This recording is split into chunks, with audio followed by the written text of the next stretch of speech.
Hey, everybody. Happy Monday. Welcome to the Monday Fahles here on Deadline Detroit. I am Craig Fahle, your host for today. I will attempt to be funny, but we'll see if I fail on that regard, which I frequently do.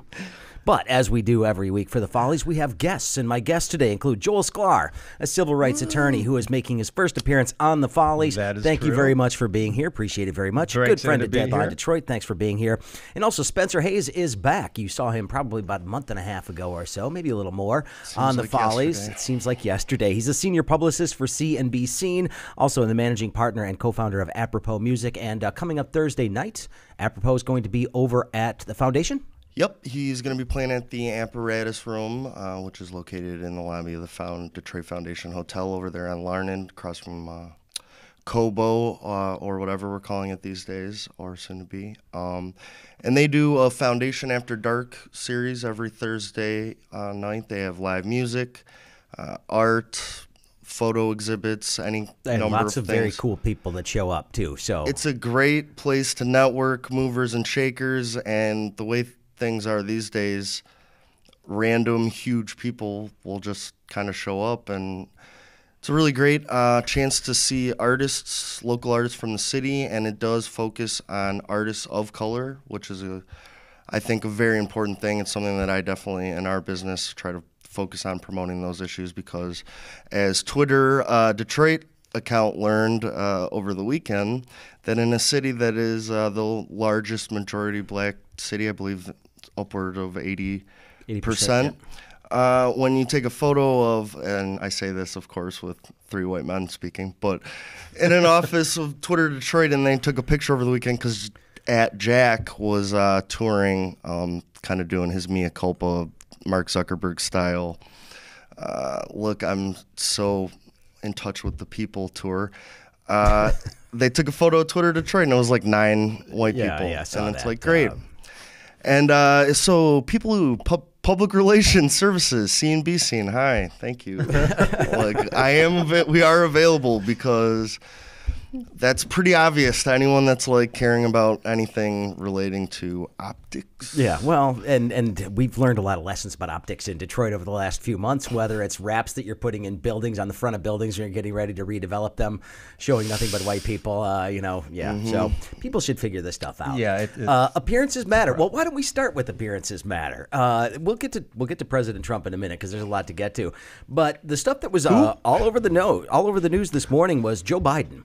Joe Biden giving out a serious creepy old man vibe. We've seen the videos of Joe Biden for a long time. Crazy Uncle Joe. I think if you look that up anywhere on social media, you see a bunch of videos with him like massaging somebody's shoulders or giving somebody a hug or a kiss on the head or something like that. And Joel, as the two old guys here, this stuff, you can't get away with this stuff anymore. You can't do that stuff anymore. You can't. And even a guy who does civil rights, I do a lot of sexual harassment cases, and even if the intentionality that Joe has is completely innocent, we now live in a world of boundaries and limitations where you just can't do things that you used to be able to do, right? You used to be able to give a hug, to say whatever words you would use. Handshakes are very, very valuable. Handshakes are valuable, and you don't have to pull people into you. You can just have a nice, firm handshake. Well, and you can actually, show that you are sympathizing with somebody or empathy for somebody with a good handshake. Absolutely. I mean, you can always do the double handshake, something like handshake, that. Look in the eyes. That's exactly it. Perfectly appropriate. Even a bro hug, I suppose. Hey, if it's a bro and the hugging is consensual, I would agree with that. Yes. But the woman who has basically accused him of this and just said, "Hey, look, I didn't think that he had any sort of weird intentions, but I just felt violated. He was in my personal space." And things, Spencer, have changed quite a bit. And so a guy like Joe Biden, who is not a young dude, he's well into his 70s at this point, would be the oldest president ever elected if he decides to run here. I mean, I'm sorry, but... Well, I think a lot of people are kind of looking at it retroactively, and that seems to be a narrative that I hear often, like, oh, are we just going to dig through everyone's pit? And the point is that it's always been wrong. It's just now we're holding people accountable. It's like we should always have been giving opportunity to everyone. It's just now we seem to actually care about it, and voices are being equally represented. So when women are like, hey, this is terrible, we actually listen instead of dismissing it offhand. And so I can understand on one hand how it's not like it can be problematic to go through history and hold people to the current standards because those weren't the standards. But especially in Joe Biden's case, there are things that just are like aggressively across the line. And I'm sorry, like, I've never massaged someone in public ever. Like, so when people say things like, well, what, we can't even do this or that anymore. It's like, the answer is no. You shouldn't have ever been able to. Like, it was always bad, and it's weird. And guess what? Women don't like it. Yeah, but that's going to be, it's interesting you say that because my dad is 94, and he loves Joe Biden because, well, he's a young upstart apparently. So, but my father adores him, and I think that the time. Kid? He calls him that kid. Oh my God! Kid from he's going to Delaware. make something of himself if he just sticks with it. But as I see it, this is a generational issue, and the way we look at it, the way that certainly Joe Biden looks at it is generationally. I was doing everything everybody else was doing. It seemed to be okay, and time we've evolved, right? As a society, as individuals, as a community, we have evolved beyond that. But he did respond. He did respond and said, "Hey, look, you know what? I've done these things. I didn't have any ill intent, but now it's time for me to listen and learn." What'd you think about the response? As long as he doesn't do it again. But like I said, I used to watch, there's certain older people that I know that you watch them, like if we're at a diner or something, and the way that they're kibitzing with the waitress and stuff like this is not something I would ever do. I mean, you can get away with certain things when you're old, but not when you're a politician. You know my real problem with this is that he's not even running for president yes, he is. Yet. Yeah, but he hasn't officially, and Howard Schultz hasn't officially declared. And so I think like the two of the people who've received the most media coverage so far are two old guys that should not be the president. And they've just been getting an inordinate amount of coverage. Meanwhile, Elizabeth Warren is like handing out pamphlets of policy every day, and she can't get anything because of the Native American. Well, that was stupid. But that's her own creation. But is that worse than as well? I mean, here's the thing though about this that's really. Oh, I'm sorry, Joel. I cut you off. Go. No, I mean, I'm watching this sort of the righteous indignation coming from the Republicans on this. They see a threat. They know who's a potential threat in this upcoming election. Joe Biden has been polling well against President Trump, and they're saying, "Look at this." And opposition Democrats are the ones that are actually digging into this as well. But let's be honest here. That's the pot They killing. don't have a lot to talk about here on this one because it's one thing to sit there and give somebody a massage and maybe a kiss on the forehead. It's another to brag about actually grabbing women by their nether regions. Yes. And because or walk they'll in let the you do it. dressing room of a teenage beauty pageant. I mean, so spare say me you the want to have sex indignation with here. your daughter. The hypocrisy, is in everything. I mean, the hypocrisy here is absurd. The question becomes whether or not is Joe Biden going to be appropriate? Is he electable? Is he going to be able to overcome his own history? And his history goes back pretty deep. Anita Hill. I mean, he's got a lot of things to answer that are really quite substantive. Making people uncomfortable, being too close to them, that's a problem. Yeah. I gotcha. Anita Hill. But I remember, and I was just out of law school a couple years. I remember the Anita Hill hearings, and that he was super aggressive. He's got to overcome those types of things. He had the pitchfork in hand, leading the townspeople, and I mean, not even that. Like he was leading on tough on crime. We need to like block people. That's nothing about his record holds up to today. And did we all forget that like he ran for president numerous times and was never taken seriously, but he got an Obama cosign, and now all of a sudden he's like some political force. I mean, Joe Biden, well, he hasn't done nothing, but he was the vice president of the United States for 8 years. He should not be the president for the Democratic Party of today. I agree with you. Bottom line. He to me is establishment, and I think if anything that Trump, if we can learn something from Trump, it's that establishment doesn't fly anymore. That people are ready for something new and different and change. I don't know. You don't know if they might be willing to actually sort of do a bit of a U-turn on what they did last time? Oh, I think as far as the sense of who do we elect, if this guy is different, in my mind, he's worse than ever. Listen, I'm a liberal bleeding heart, but he's far worse than I ever could have imagined. Yeah. But I do think I haven't even heard everything yet. I'm getting the Mueller report. We'll talk about that too. Okay, let's get to that because we definitely need to talk about that. Is everybody saying it? Because I'm bars summary of the Mueller report. I was gonna say, for all intents and purposes, President Trump had a pretty good week last week, at least for about a day after the Barr letter came out. I wouldn't even call it a memo because it's not a memo. It's basically a 4-page letter suggesting that, well, he's not committing any crimes, so there's no crimes that we think we can charge him with. Happened, but and he was not exonerated when it comes to obstruction of justice, but is that really a big deal? Mueller punted it to us, and so we're deciding this isn't going to happen. So of course, Trump basically comes out, says it's total vindication, complete vindication, which the letter from his own attorney general states it is not. He would never mislead. But of course not. Not this guy. But at the same time, he then, the very next day, decides that he wants to touch that third rail again and go after health care and sit there and say we need to throw out Obamacare altogether, and basically challenging his own party to come up with a plan, something they have been completely incapable of doing over the past 8 years.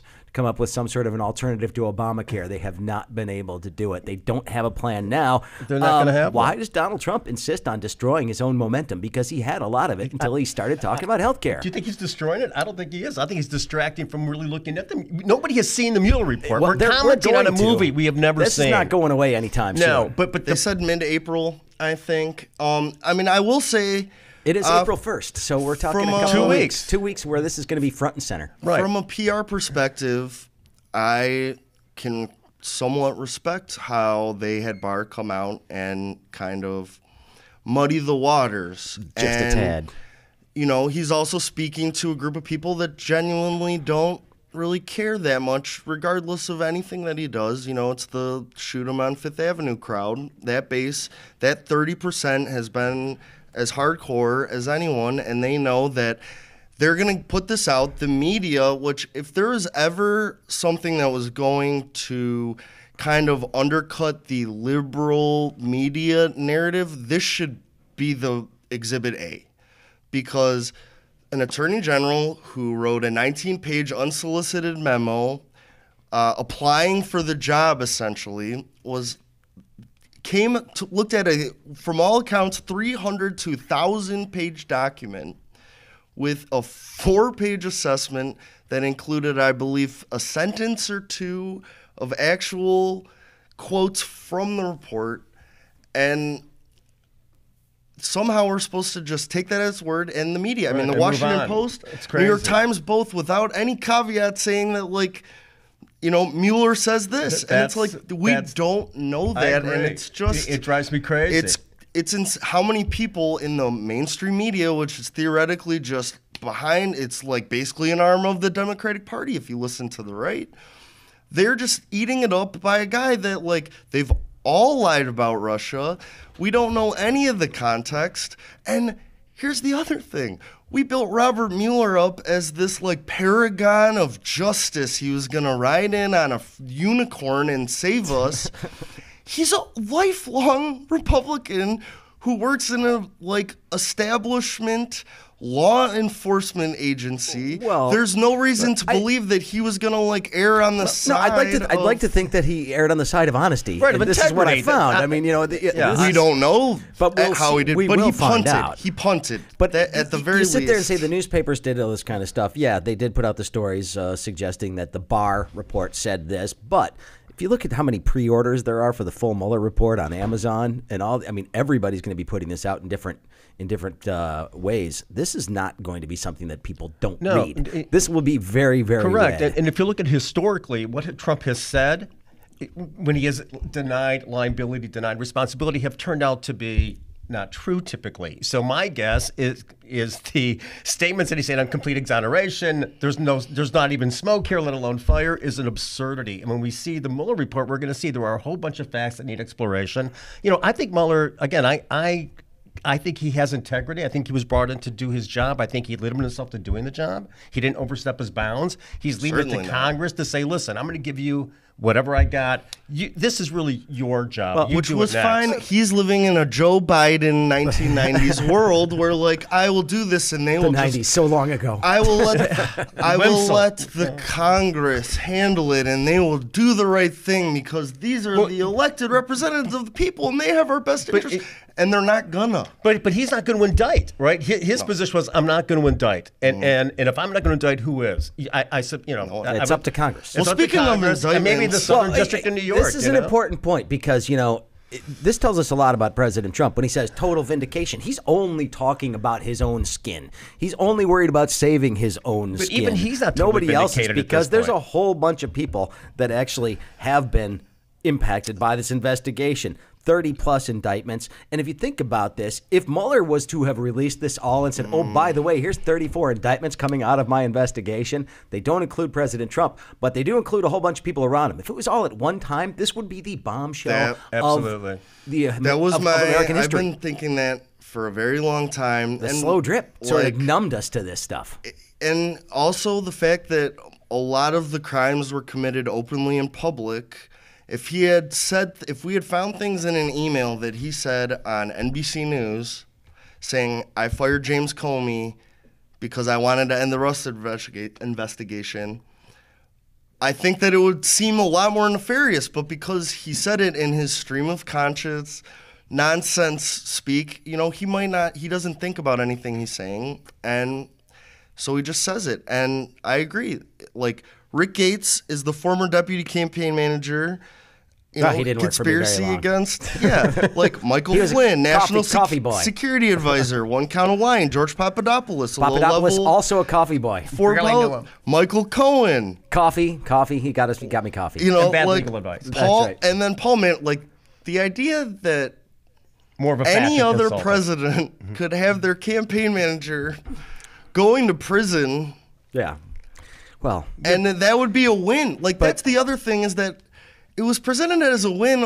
Like, yeah, in the same way that, like, it was a win when Snoop Dogg didn't go to jail for murder for life. Like, the idea well, now that he knows the Joker's wild. I mean, the come idea on. that the bar is so low that, like, this is now going to be, like, a campaign issue that, hey, I didn't do as many terrible things as I've been accused. people Speaking said. of not doing terrible That's things, a and I win? got to stay on this for just a second because there are a couple of different things that happened in the past week that the president tried to take credit for. His budget proposal included funding cuts for the Great Lakes Restoration Initiative, which is a massive project. $300 million was budgeted for it, and it's been making great strides since it was implemented a decade ago. This was an Obama-era program which attempted to restore wetlands, basically clean up pollution in the lakes, and basically restore the Great Lakes to health. It's a good program. Trump's budget initially, his first budget, zeroed it out. Then he tried to cut it by 90% the last 2 years. So he comes to Grand Rapids for his first post-vindication rally, as we'll call it, and says, oh, for the first time, I'm going to get you this money, which, one, is just not true at all. That money's been there all along. All you did was change your mind on whether or not you wanted to cut it by 90%. Same goes with the Special Olympics. Not a huge amount of money, $18 million, I believe, from the federal government going to support the Special Olympics and their mission. Betsy DeVos gets beat up for it for a couple of days. Then she tweets out, well, I'm glad the president agreed with me and restored funding to this. And then the president said, nope, I overrode my people, meaning Betsy DeVos, completely throws her under the bus on this kind of thing. I love how the guy tries to take credit for basically putting money back in the budget that he tried to cut out to begin with. That's I don't, pathology. That's a He long said- setup he for said this he's vanity going- project here. Like, did we get it in writing? He flippantly said at a rally, like, yeah, I'm going to restore that. But, I mean, it's not like he hasn't said that he was going to do things and then Well, Congress is in charge of that budget. I mean, they're the ones that are going to make the decision, and they already said they weren't going to cut it. But I need your pen on budget paper, speaks man. volumes. I need Go pen ahead, Joel. on Yeah, paper. my only thought is that this is just the pathology of Donald Trump. You know, he says things that are expedient and that are pleasing to the ear, but have no basis in fact. You know, and this is what he does. That there is some genius about it. I mean, there is, because so many people follow him so ardently and so religiously, and I mean that in the best use of the term religious, they actually, you know, they believe what he says simply because he says it. It goes all the whole thing, that story. I could shoot somebody on Fifth Avenue.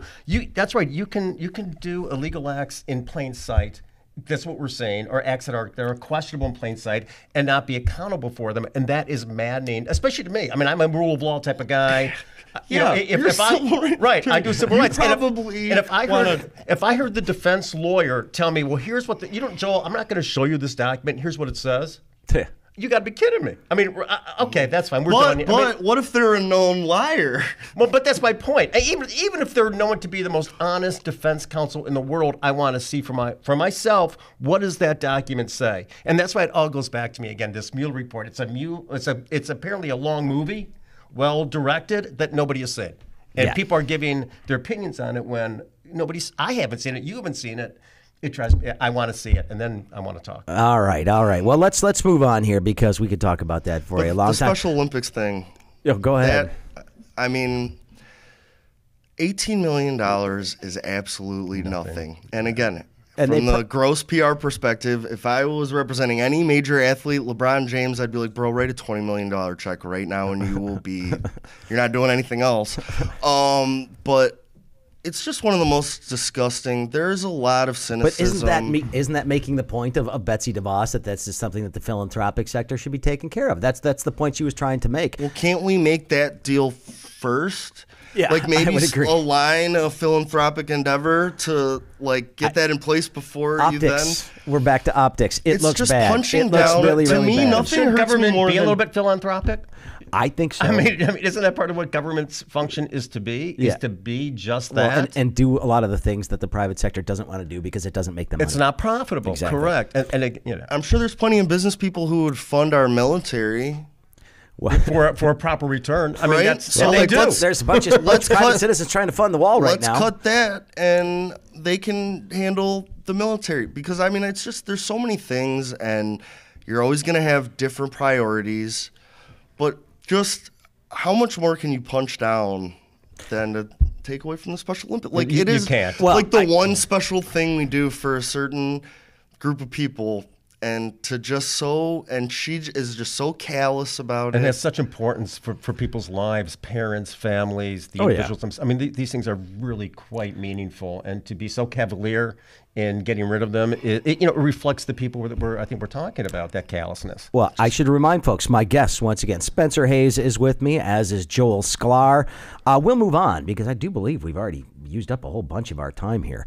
I want to get to a couple of other stories. You were talking optics earlier on, and in Toledo, it's Ohio Test Day the other day, and I don't know if anybody saw this video, but there was a sort of closed-circuit video that the anchors of Toledo Channel 11, I believe, did, which is one of the news stations. It's one of the TV stations in Toledo, where they made a message specifically for the students who were in testing week. So it's standardized testing week in Ohio. And in attempting to sort of relate to the high school kids, these anchors and the weatherman and the sportscaster all sort of spoke in slang terms, like saying things like on fleek and other things that I'm not even going to attempt because this is not my language. And however you're picturing in your head, it's 20 times worse. Yeah, imagine me using terrible. whatever sort of hip hop slang. Maybe in this week, maybe it's old too. I don't even know. Some of that stuff could be passé already. But imagine me doing that. It wouldn't work. It would be bad. It would be bad. I'm not going to attempt this. So imagine that, and then make it even more awkward. It was awful. It's like borderline war crime. Like the UN should get involved. It is the most at Guantanamo Bay, they will just have that on repeat because it is the delivery. They deliver it with so much earnestness, and it was pretty bad. I like my father. He cannot watch shows or movies where people are embarrassing themselves, and I just imagine that. Like, that's the literal embodiment of hell for him, that video.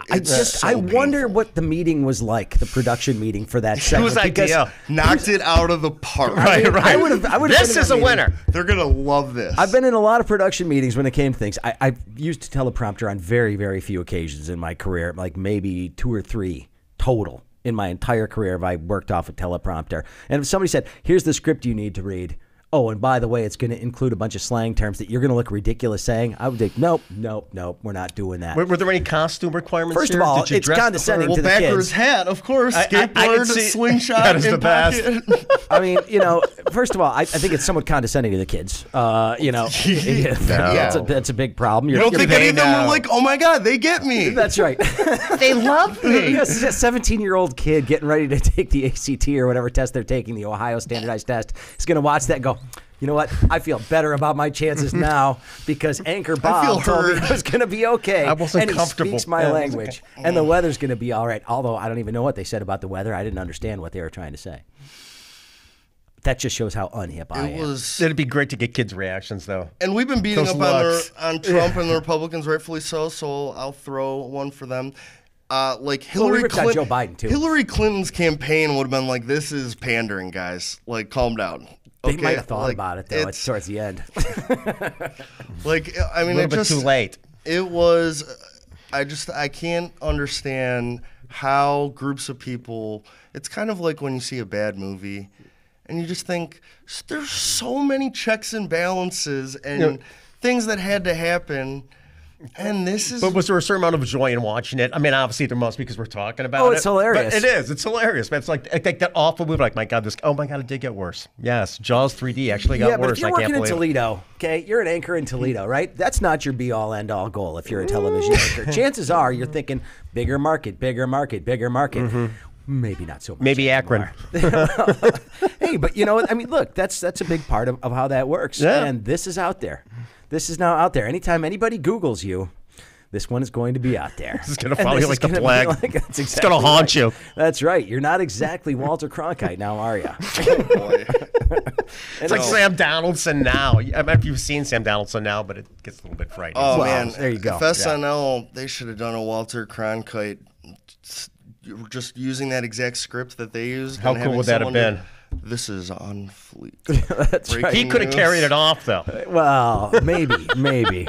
Anyway, we'll see. I love Toledo. I wish nothing but the best for those Tony folks. Pacos. Yeah, there you go. Wonderful. The Mud Hens. I mean, come on. They got a lot of good things. All right, let's talk about a couple of other stories. We've got a few minutes left here. This is a little Fox News story that we have here. There was Katie Pavlich, who works on Fox News, sometimes appears on Fox and Friends and some other shows. They had a show where they were talking about slavery and reparations, because Fox likes to scare you about anything. So any discussion about reparations is clearly something that's going to be a problem for anybody who is white in America. They're going to take your money, give it to somebody else. They're going to be all over this for a long time, especially if any Democratic candidate mentions reparations.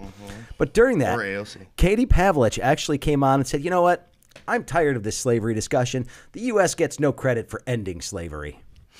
Okay. That's like Germany gets no credit for ending the Holocaust. You know, we ended slavery within 150 years of our founding. Well, considering the fact that slavery had been in existence for about 400 years since people first started coming to the United States, this is not something that we deserve credit for. We were the very last nations to actually abolish slavery, and we did it kicking and screaming. It took hundreds of thousands of dead in the bloodiest war in our history to actually end slavery. And we still took fighting. another 100 years to actually give people officially the right to actually vote without being hassled. Yeah, I mean, I don't understand. We're sitting there. We should get credit for ending slavery? I don't think so. I don't think that's something you ever get credit for.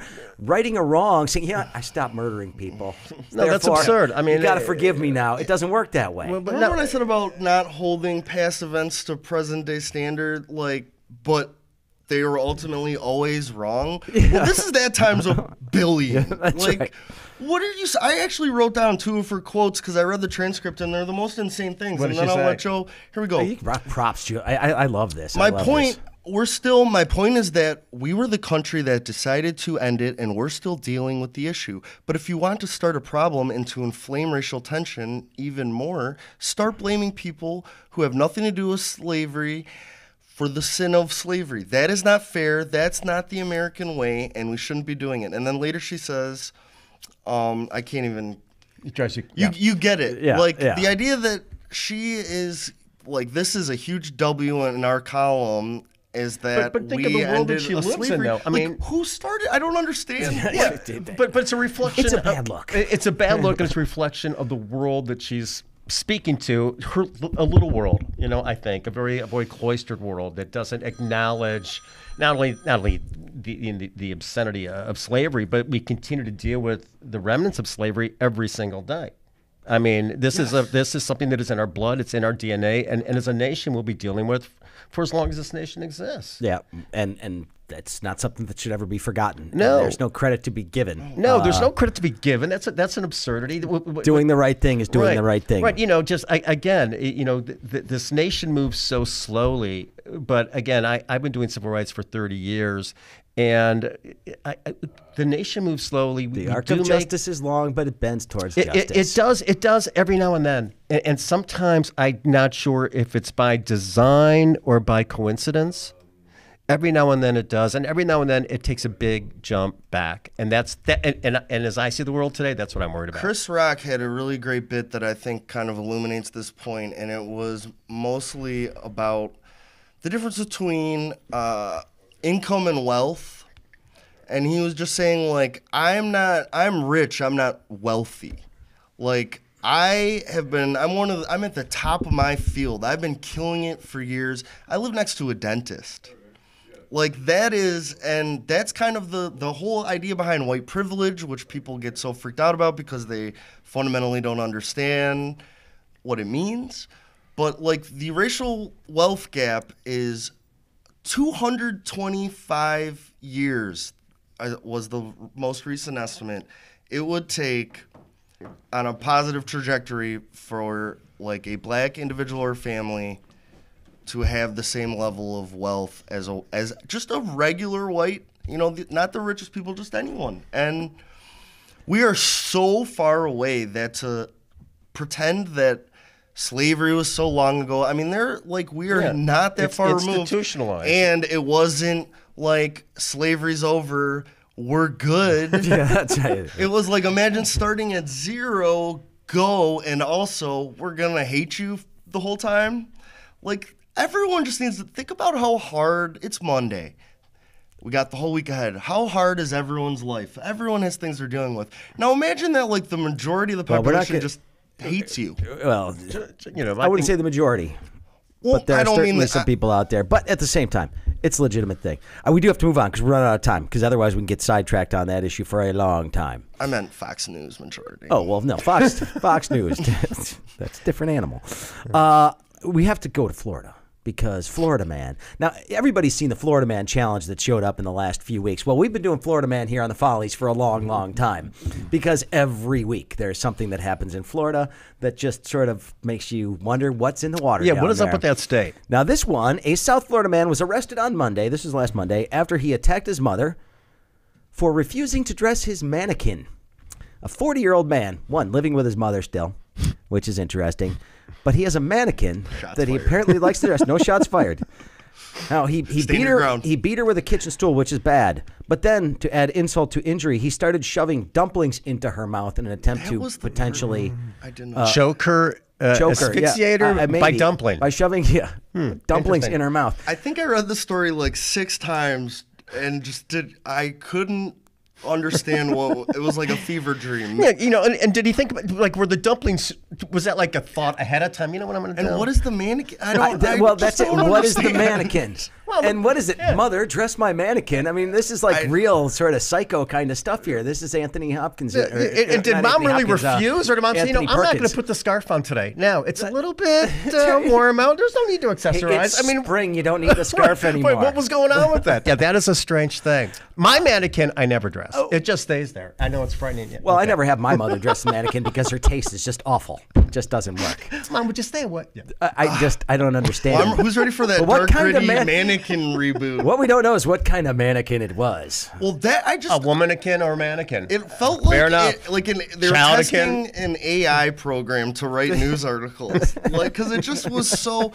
What is a mannequin? Why do you dress? They frighten me. Why are the stakes Mannequins so have always frightened me. They have that strange hand thing, and I tell you, their gaze never changes. And then the dumplings was like a late plot twist. Dumplings are the dumplings in the fridge. I mean, that's did right. you what prepare do I have here a few that's hours take care of this woman? Are they chicken? Are there like just aggressive dumplings that he has in case? Correct. Like, just in case. When I beat my mom with the stool, the dumplings dumplings are going to follow? How does that? Were they sweet or savory? We don't know. Maybe I'm they going were, with savory dumplings. the plant-based diets are in. Maybe it was Maybe like a veggie. spring- Maybe he Well, was. Yeah. let's wrap up with a good story here, gentlemen, because this one That's was not the good story. No, Okay. that's a funny story, in a tragic comic I sort of way. I guess In technically, fact, you can People see like the to tears. suggest- Yeah. makes me wonder a technically little an bit. elderly woman was physically assaulted. You think that dude so could pass a background check? I hope not.